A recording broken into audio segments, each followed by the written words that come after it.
जब तपाईँ अनि मैले येशूलाई हेर्छौँ, जब तपाईँ अनि मैले यीशु ख्रिस्टलाई हेर्छौँ, हामीलाई जिउन मजा आउँछ।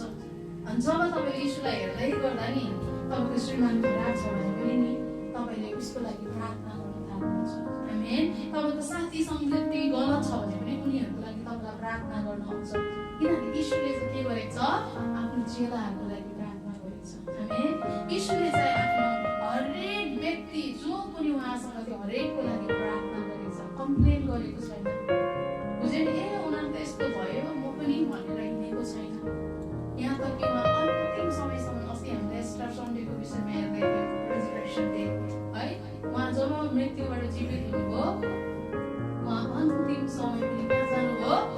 फरिसी भएको पनि घुम्नु जानुभयो, पिलातसकोमा जानुभयो, उसलाई कसले त्यो भाला हानेको जानुभयो, र उहाँ आफ्नो चेला कहाँ जानुभयो। आमेन। त्यसले गर्दाखेरि चाहिँ आज तपाईँ अनि मैले यीशुलाई हेर्ने हो, किनभने उहाँले चाहिँ भन्नुभएको थियो तिमी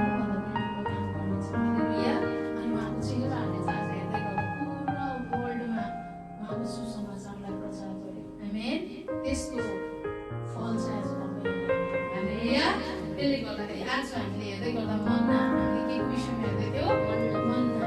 अनि मन्ना चाहिँ के थियो त्यो समयमा? हामी वचनलाई एकचोटि हेरिदिनुहोस् हाम्रो सिस्टरले। मानिसहरूका निम्ति खानलाई मन्ना वर्षाउनु भयो, तिनीहरूलाई स्वर्गको अन्न दिनुभयो।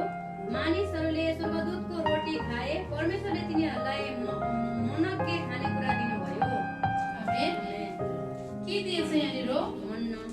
परमेश्वरले चाहिँ मानिसहरूलाई मन्ना दियो। जब हामी है, म किन बार म जहिले पनि मैले स्टडी गर्छु है, मलाई बाइबल सबभन्दा बेसी मन परेको भएको पुरानो नियम हो। नयाँ मनपर्छ, एकदम मनपर्छ मलाई, तर पुरानो नियममा चाहिँ धेरै बिचमा मिस्टेक्सहरू छ।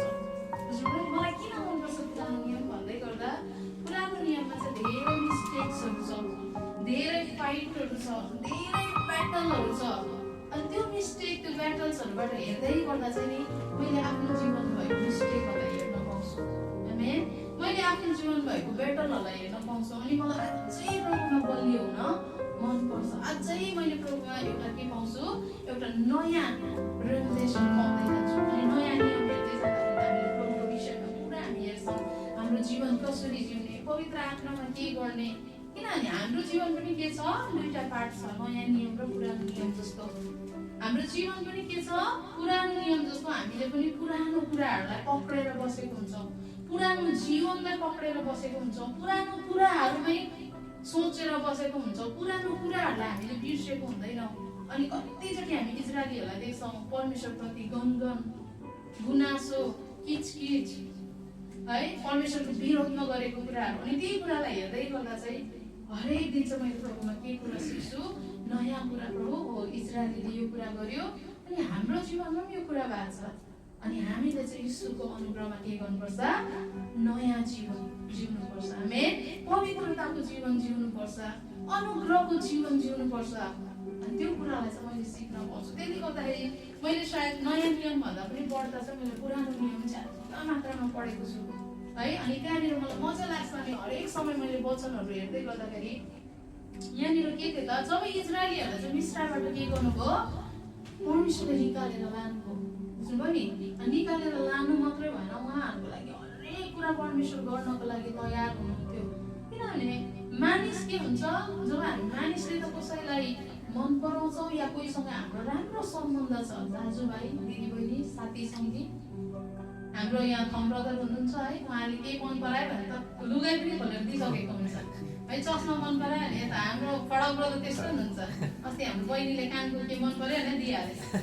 भनेपछि हामी मान्छेमा त्यस्तो माया गर्छौँ। मेरो बहिनी, मेरो दाजु, मेरो भाइ है, आफूले मण्डलीमा माया गरेको व्यक्ति, आफ्नो मिल्दो व्यक्तिहरूको लागि भनेपछि परमेश्वर त झन् हामी मानिसभन्दा महान हुनुहुन्छ।